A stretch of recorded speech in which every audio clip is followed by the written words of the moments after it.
Today, I have 15 tips for new Bloxburg players, so let's get right into it. The first tip is don't delete the starter house. So many new players make this mistake that you should never do. The starter house may not be the best looking, but it has everything you need to boost your moods. And if you don't boost your moods enough, you will faint and have to pay money. It's never worth deleting the starter house for money since you won't even get $7,000 back from it. So you should keep the starter house until you feel ready to build your own house and renovate it first to get some building experience. The second tip is to log in every day.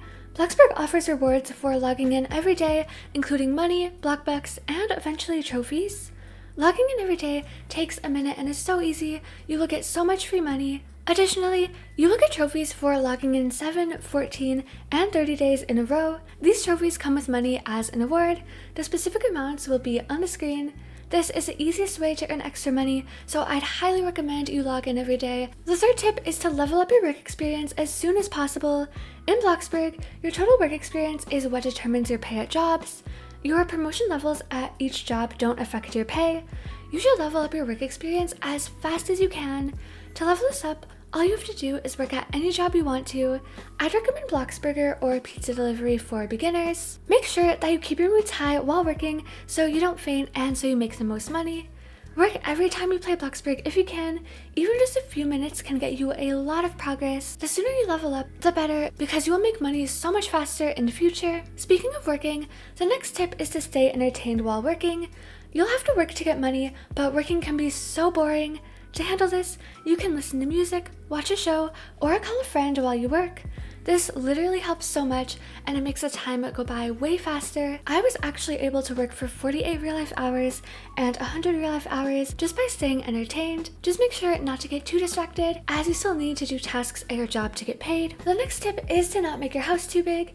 This is the most common mistake new players make in Bloxburg. When your house is too big, you won't be able to decorate the whole house, and you'll have way too much empty space inside. It looks really bad on the outside and the inside. As a general rule, I'd advise keeping your walls no longer than 6 squares and your rooms no larger than 6 by 6. This will ensure you don't have too much empty space or too big of a house. The next tip is to save your blockbux. Blockbux are harder to earn than regular money, and there are many exclusive things you can buy with only blockbux. Because of this, you should be careful with how you spend your blockbux and try to earn some extra. You can earn blockbux through daily logins, leveling up at jobs, getting visit trophies, leveling up your athletic skill, and more. The best ways to spend your blockbux, in my opinion, are on new plots, the color wheel, and vehicles. I'd advise not using blockbux for decorations until you have these items bought first. I have a full video with more ways to get blockbux, so feel free to check that out if you're interested. The next tip is to be careful of scammers. There are unfortunately a few scammers in Bloxburg that you don't want to fall victim to. One of the most common ways to get scammed is by cross-trading, where you trade Bloxburg cash for something in another Roblox game. Not only does this put you at risk of getting banned, but you also have a high chance of getting scammed since there are 2 parts to the trade, so you should never cross-trade Bloxburg cash, or in any Roblox game for that matter. It's way too easy for people to just take your money and leave before finishing their part of the trade. Finally, if you have a business like a cafe or building houses for people, request payment first so people can't take your work or items for free. Next is to customize your permissions. People can have different permissions at your house that allow them to do different things. You can change these permissions by clicking the house icon, permissions and family, and then settings. This allows you to add or take away abilities from each role. I recommend making the guest role a bit stricter so you don't have to worry about them changing your decals, taking your food, etc. Furthermore, you should adjust your roommate and co-owner permissions. I recommend not allowing roommates to build on your plot, but this is your choice.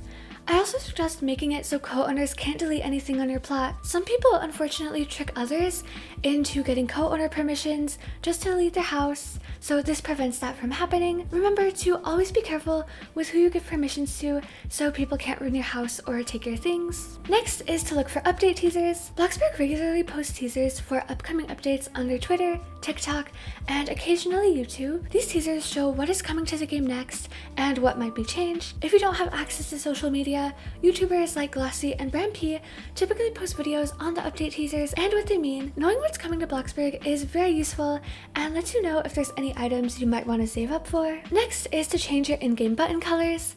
This is easy to do, and you can make your game prettier if you don't like the regular blue buttons. To do this, just go to Options and click the box next to Primary Color. Then just enter the RGB code for the color you want down here, and it will change all your buttons to that color. Next is to level up your skills early on. There are many different skills in Bloxburg you can level up on. Some skills are more useful to level up than others. If you're new, you should prioritize your cooking, gardening, and athletic skills as soon as you can. Leveling up cooking unlocks so many foods you can make. All you have to do to level this up is cook or bake food. Your gardening skill unlocks plants you can use in build mode. To level this up, simply plant things on your plot. Your athletic skill gives you a lot of money and blockbux as awards and some workout equipment. All of these skills provide lots of things for leveling up, so I'd suggest taking a few minutes to level up each skill every day so you can unlock more things. Next is to only buy the best game passes. If you just got Bloxburg because it's free, you probably don't have the Robux to buy game passes yet. However, if you do get Robux eventually and want to buy a game pass, some are better than others. I wouldn't recommend Marvelous Mood to anyone right now because the game pass doesn't stop you from fainting if your moods are low, so it is almost worthless. I also wouldn't recommend Transform Plus for new players, since you need to have a lot of building experience to get the best use out of it. I'd highly suggest Excellent Employee to new players, since it significantly boosts your job earnings. I'd also recommend Multiple Floors or Advanced Placing for a building game pass, since both of them make building much easier. Next is to build budget houses. When you build your first house on your own, it's easy to buy expensive items and run out of money too fast. To avoid this, it's better to use cheaper items overall and work for a decent amount of money prior to building. Just because a house uses cheaper items doesn't mean it will look bad. It's all about how you use and style the items. This house here is a budget house I made, and it turned out really well even though it's so inexpensive. On the screen, I'll put the minimum budgets I'd recommend for different types of houses, but this depends on your building style and what you want in your house. Next is to not beg for money. When you're new, begging for money seems like a good way to get more money, but it almost never works. People find begging annoying since most players had to work for their money, so they think, why should they donate to you? If you do beg, you should leave someone alone after they say no, or they might block or ignore you.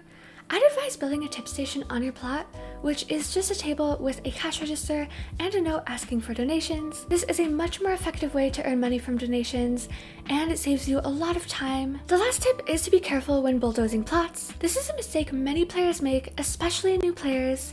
It can be tempting to bulldoze your plot for money back or for more plot space, but this slowly decreases your money as you only get 70% back. You also might regret bulldozing your plots with your favorite builds. To prevent bulldozing your plots so often, make sure you plan your builds carefully before building. Also, when you decide you want to bulldoze a plot, it's worth waiting a day before you actually delete it, so you have time to think about if you're gonna regret it or not. Anyway, that's going to be all for this video. Feel free to subscribe for more Bloxburg content. Thank you so much for watching, and I'll see you guys next time.